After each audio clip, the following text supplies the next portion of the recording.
and we are final here from the Dome as number 19 Wake Forest gives Syracuse their third loss of the year.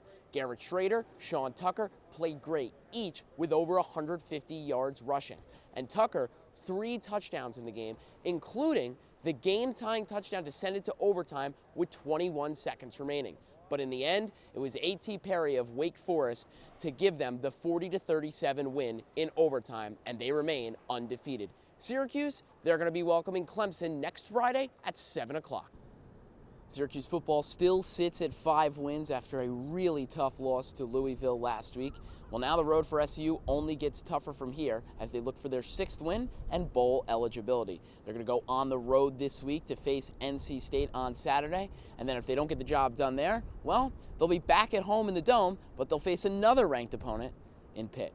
The city of Syracuse bleeds orange, and in the fall, when football and basketball season combine, there's no place Central New Yorkers would rather be than the Dome. It's a big week for Syracuse athletics as the basketball team, they tipped off their season last night against Lafayette, winning by a final score of 97-63. And it's an even bigger week for the Syracuse football team as they're going to head down to Louisville looking for their 6th win of the year and possibly bowl eligibility. Lottie off the skate, shot right in front, and Kenny Neal ties this game up! It's been 2 years since the Deborah F. Stanley Ice Arena has hosted its annual whiteout game between the Oswego State Lakers and the Plattsburgh Cardinals. A game with so much hype around it and so much history, it's hard to deny the excitement.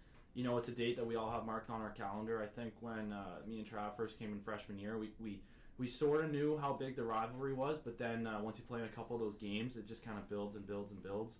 And now it's kind of just like a war. Like it's marked down on our calendar, and you know when they come into this building, they know that it's going to be a pretty big game, a pretty intense game. It's almost like early playoff hockey. In years past, Oswego and Plattsburgh have competed for the top spot in the SUNYAC.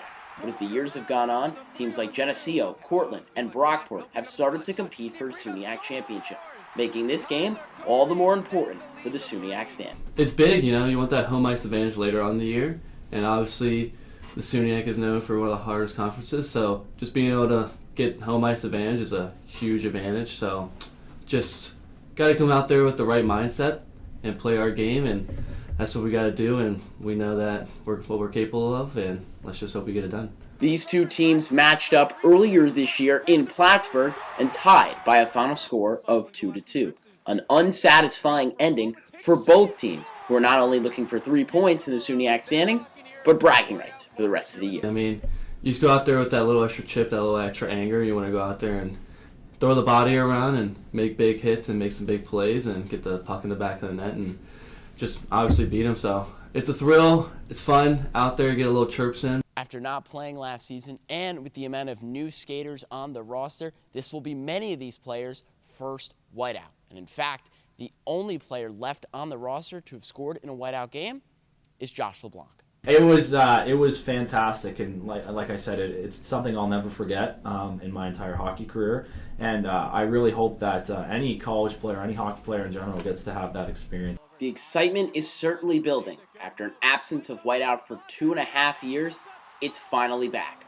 All eyes will be on the Deborah F. Stanley Ice Arena tonight at 7 p.m. For WTOP 10 Sports, I'm Aaron Valentino.